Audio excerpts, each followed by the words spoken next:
Today, I want to discuss something called trickle-down economics. A lot of people really don't know what that is.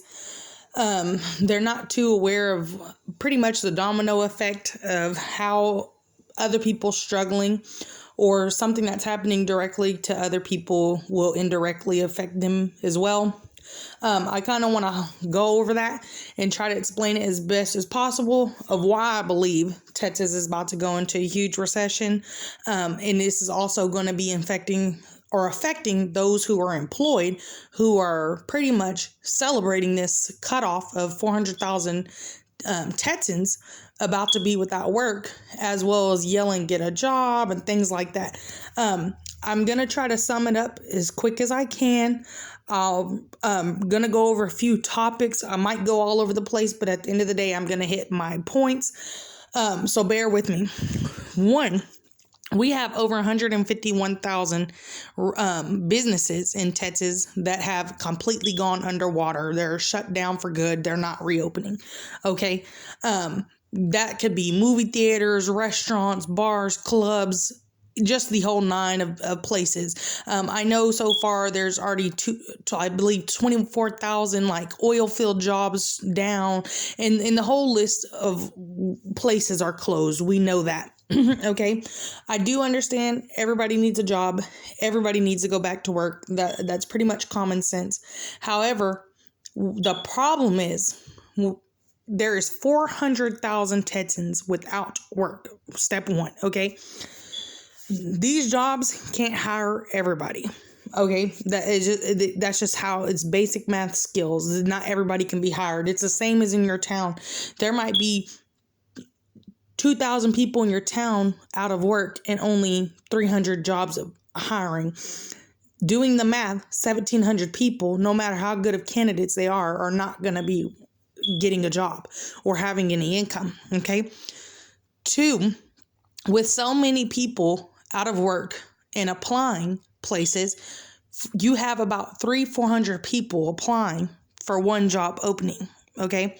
So what that does is that lets a job pick either the cream of the crop.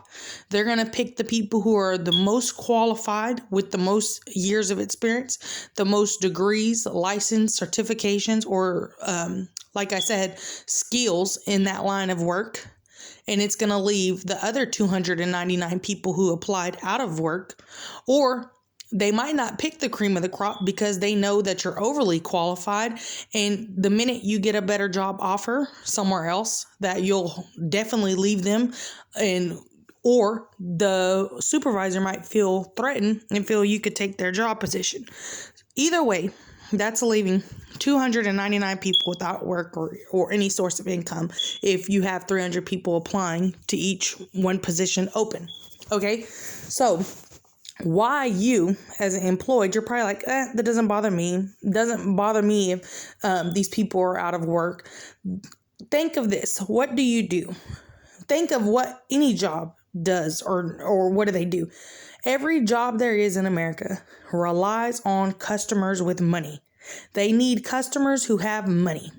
Because if customers don't have money and come in, then you who's employed, you also don't have a job because your job will close down or they'll have to downsize on staff, leaving you jobless. And you neither will have money. Okay? And when I say, what does your job do? You could be a dentist office, a chiropractic office. You could be an apartment like manager. You might work for Walmart, anywhere, tattoo shop, hardware store, furniture store, barber shop, nail salon, hair salon, clothing store, shoe store, restaurant. At the end of the day, whatever you do, even if you're working in a warehouse and you're packing makeup for Ulta, if Ulta doesn't get customers, they don't need you anymore at that warehouse. The same as a restaurant or any other job line of work you do. You have to have customers buying and paying for whatever service or products you're putting out there. Air conditioning people, lawn care people, everybody, mechanics, they need customers with money to buy or they don't have a business and you don't have a job. Okay?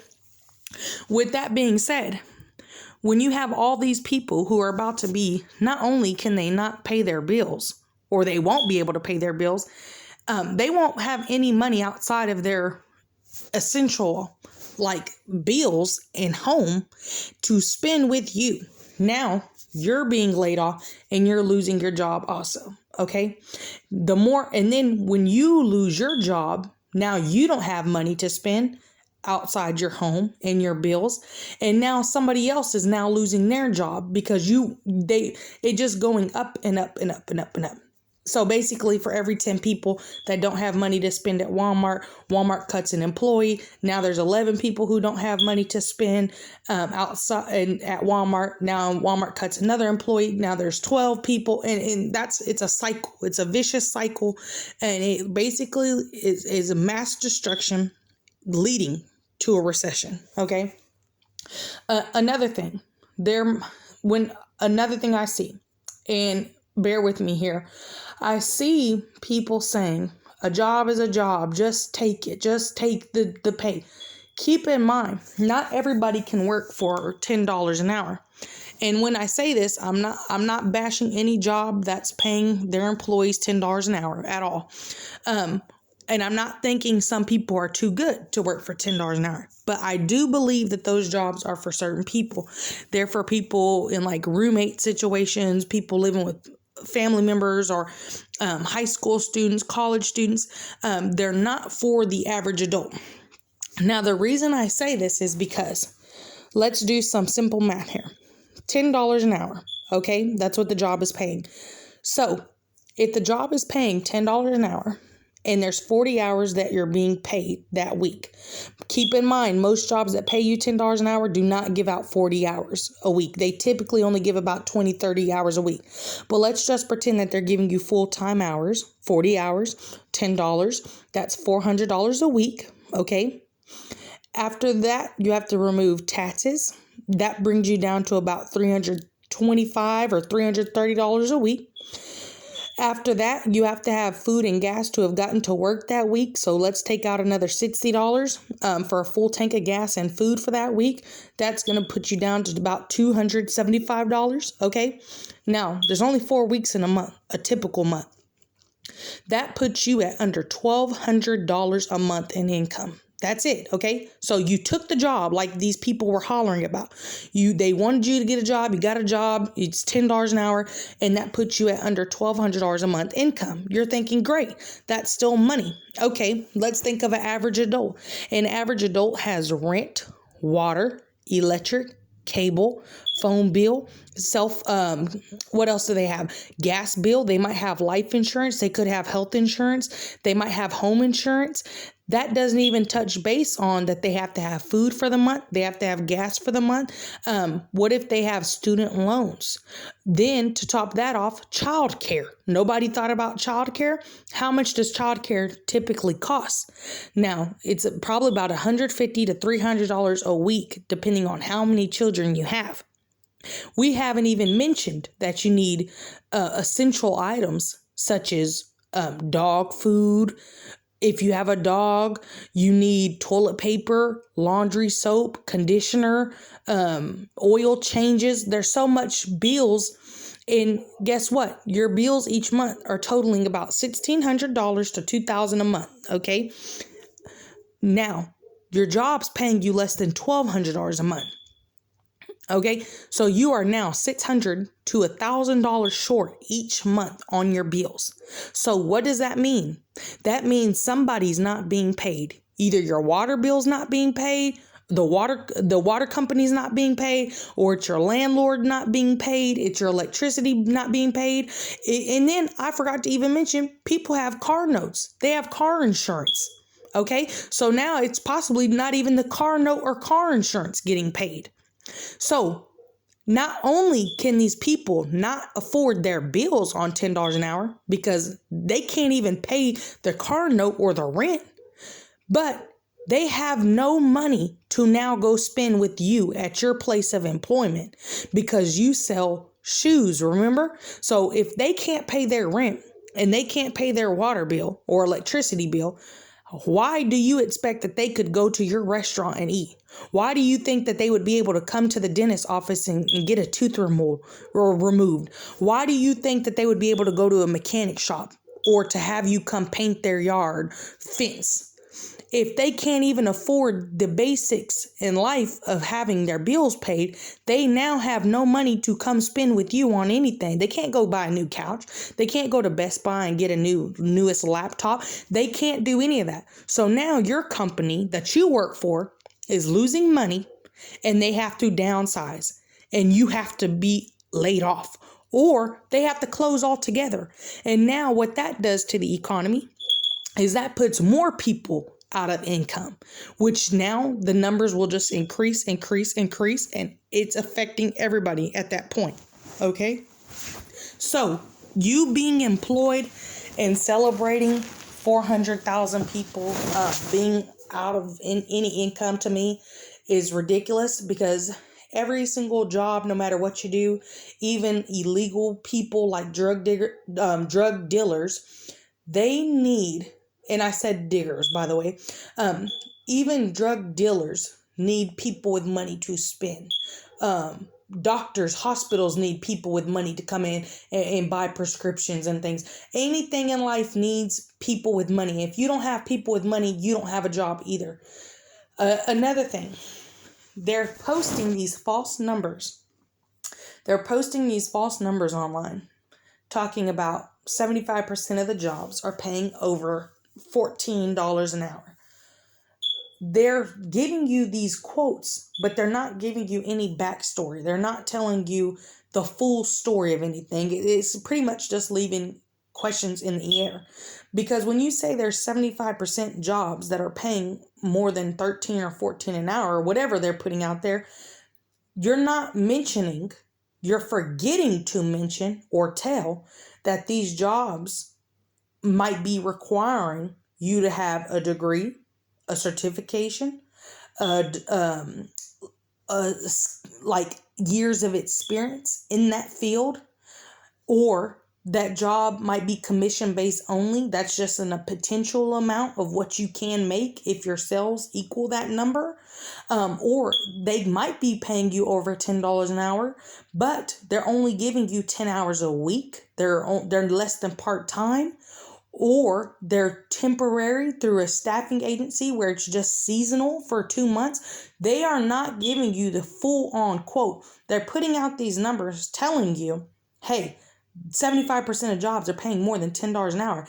And people are running with that and telling you, but they're not giving you out the full picture, because any job that really pays you over $16, $17, $18, $22, $40, $30 an hour that they're claiming typically requires you to have a degree or a certification, associate's, bachelor's degree, some type of form, a degree in that field or experience in that field. It's how can you tell people, hey, there's 75% of jobs out there, they're all paying over $10 an hour, but you forgot to mention that job might require them to have 3 years of experience in that field, or 10 years of experience in that field, or it might require them to have a special certification, or it could be commission based only, and that's not really the pay. The pay is really nothing. And then if you sell that much, we're going to pay you that potential amount. Or it could be, like I said, seasonal, where, hey, we only need you on certain days for 2 months and then you're gone, through a temp agency. We don't know. So it's sometimes best not to even say things or put numbers out there that the news is telling you, because they're telling you something and they're not giving you the full on backstory of it. Another thing I'd like to address is we have so many people who are taking a ginormous pay cut. Okay. And you're probably thinking, oh, well, a pay cut's a pay cut, but I'm not talking $2, $3. These people might be taking $15, $20, $30 pay cuts. They might have really been on up there financially. And for us to tell them to just take this job, true, they need a job. But have you ever thought about that person's lifestyle before this huge pay loss? They might be locked into something called a mortgage. And when I say that, I'm being extremely sarcastic, because with a mortgage or their cars or anything like that, they might have had gotten things when they were making 20, $5 an hour that they now cannot be locked out of or walk out of. Okay. And you might just say, okay, well, time to make some changes and move. Do you understand that it costs money to move? You have to transfer your water and transfer your electricity. That costs $150 just to transfer it. That doesn't even include the bill that you'll have to pay. You have to have a U-Haul and pay for that in the miles. That's probably about $150. And that's if you don't even have that much furniture. That's just probably a 1-bedroom apartment, $150 charge. Then you have to as well pay full month's rent for the new place you're going to. And you also need deposit. Now, most houses require you to have full month's rent as deposit. Some houses even require you to have first and last month's rent as deposit. So all in all, even if you go to an $800 house and you downsize and you leave the mortgage and you drop that expensive car and stuff you had, no matter what, it's still going to cost you at least $2,000 to move. $2,000. And that's being cheap. That's going somewhere where the rent's only $800. So you pay the $800 rent for the month, and you pay the $800 deposit, and you pay the water and electricity to be transferred in a U-Haul. And it's still going to cost you $2,000 to move, just going somewhere cheap, $800 a month rent. And that's hard to find these days, a $800 a month rent. So when you're telling people who are locked in mortgages, or they might already paid off 12 years on their house, or they might already paid off their cars and only have 2-3 years left, when you're being so inconsiderate, just telling them to move and down, okay, not only does it cost money to move and do that stuff you're talking about, it also is going to go on their record as far as credit and rental history. They have now broken leases and evictions. Sometimes I feel like people just say stuff to make it sound good, but they're not really thinking about anything that they're saying. They just like to kind of talk mess to you and say things. There's really no sense to what they're saying as far as that, as I proved. Another thing you have people whose job or line of work is completely gone away. It's diminished, okay? And so they might have been an accountant for 22 years or 12 years. And now they're applying places that they have absolutely zero experience on. Zero. And they're not going to be picked to work or to get hired. And the reason is because if you have two candidates applying to work this place, let's just say a warehouse again, and one's a forklift driver with 13 years experience, and then you have Betty, who's the accountant for 13 years. As awesome as Betty is, and as cool as she looks, and as well as her job history is, and as smart as she is, she's not the right fit for this job. So now Betty can't find work anywhere. And I don't think it's okay to be celebrating people's downfall. COVID has been so hard on everybody financially, mentally. People have lost loved ones. People have gotten COVID. It's been horrible. So to be employed and to be celebrating people who have already had horrible year, not only have they lost their income, some people have lost their retirement benefits. They lost their health insurance. They've lost their dental insurance. Some people have lost their cars and their houses because they couldn't keep up with what unemployment was given them.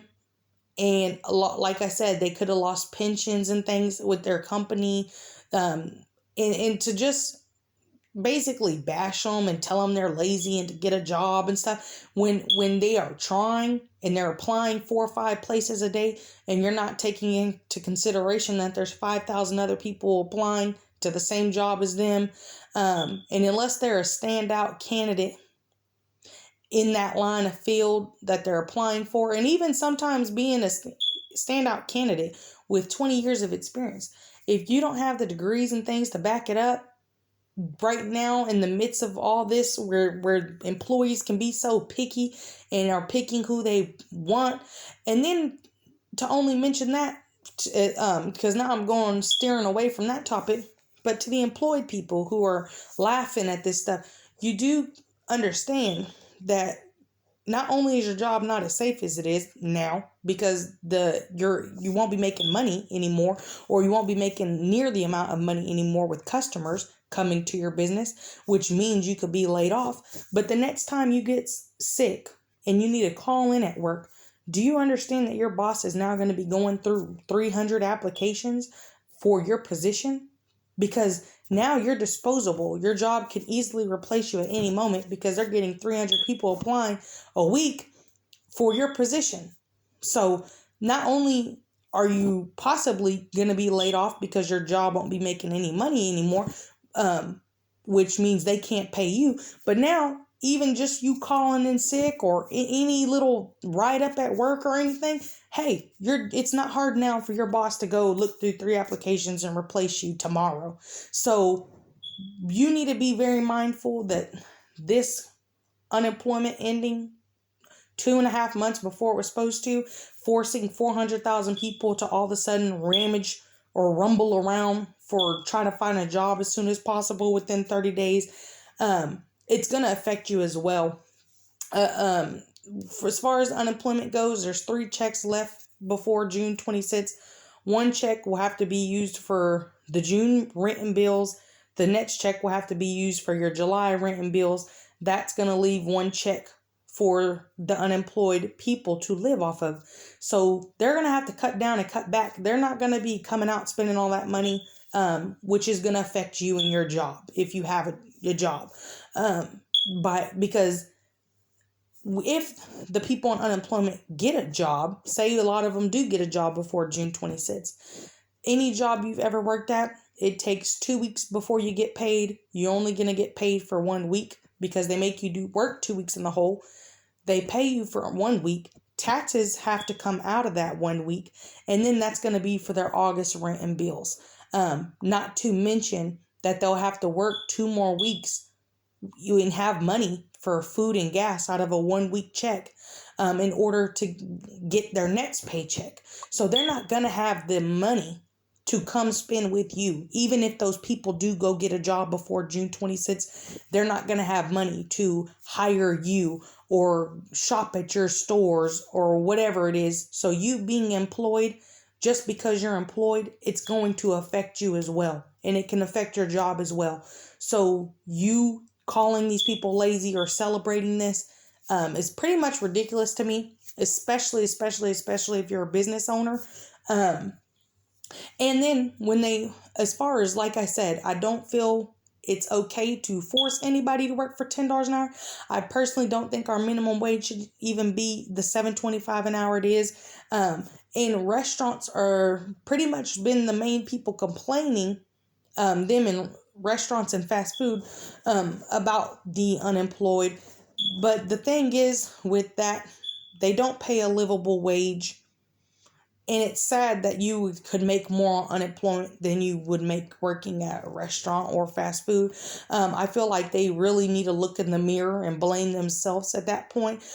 They don't pay a livable wage. Jack in the Box, for example, they pay $8, like 22 cents an hour. Some of them only pay $8 an hour. They only give out 20 to 30 hours a week. You can Google this. What is a typical, amount of hours at work at Jack in the Box? It tells you about 25-30 hours a week. Their minimum start off pay is the $8 an hour. Okay. And so if you're doing the math, that puts you at like $220 a week, and taxes have to come out.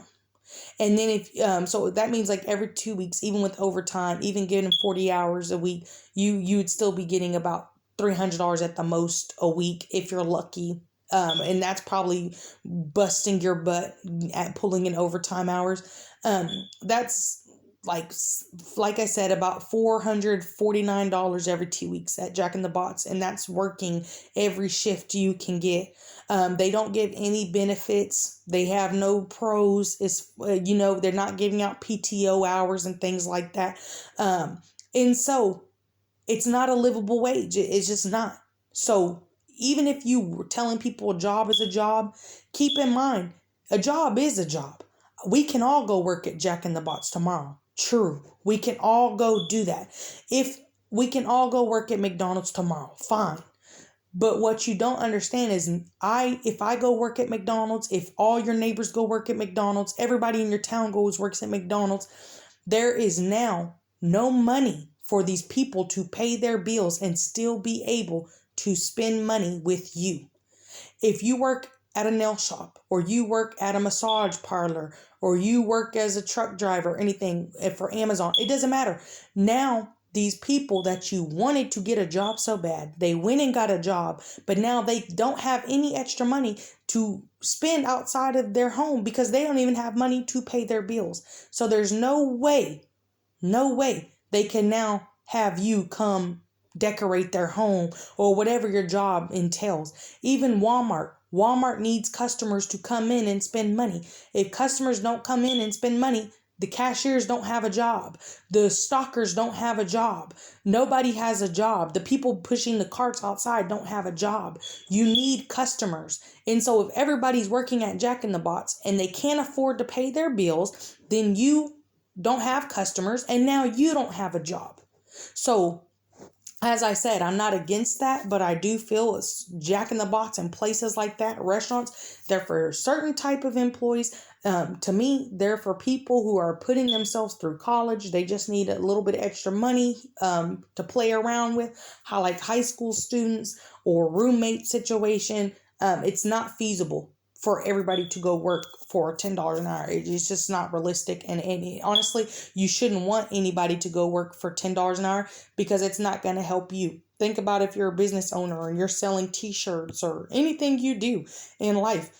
Even if you're selling furniture at Ashley Furniture store, and you don't have people to come in and spend $600-$700 on this couch because these people can't even afford their bills because they're working at Jack in the Box. So now you don't get a sale and you're out of job also. So you honestly shouldn't even try to force 400,000 people into going to work at Jack in the Box, because either way it's going to start a recession no matter what.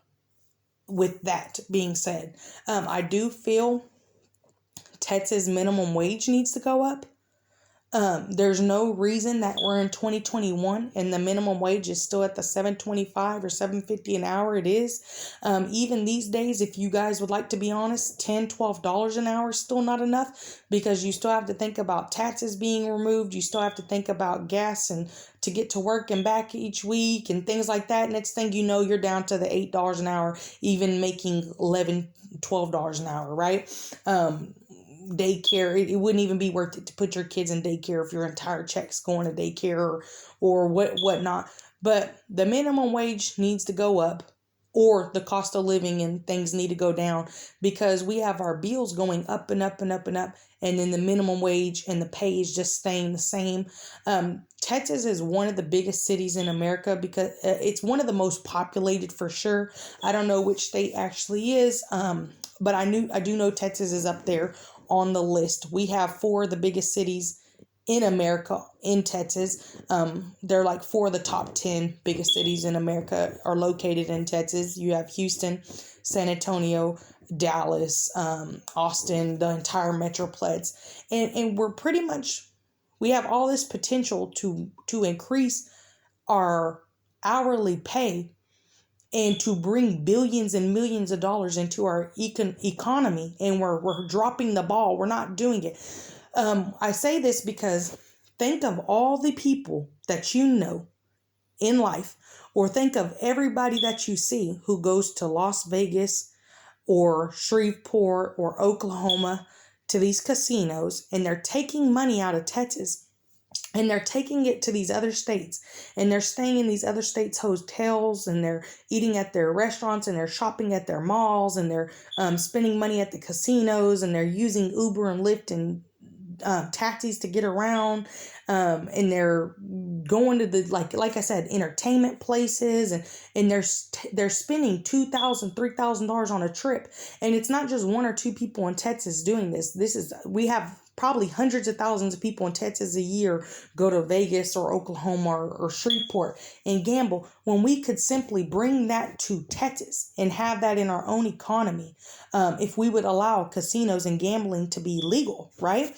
Not only would it bring thousands of jobs to Texas, but it would bring money to our hotels and our restaurants and our shopping centers and our entertainment centers and our Ubers and Lyfts. And that would put money back into our economy, because not only are Texans now staying in Texas to spend the money, but there's also people coming from other cities and states to come to the casinos, and it would bring so much money to us.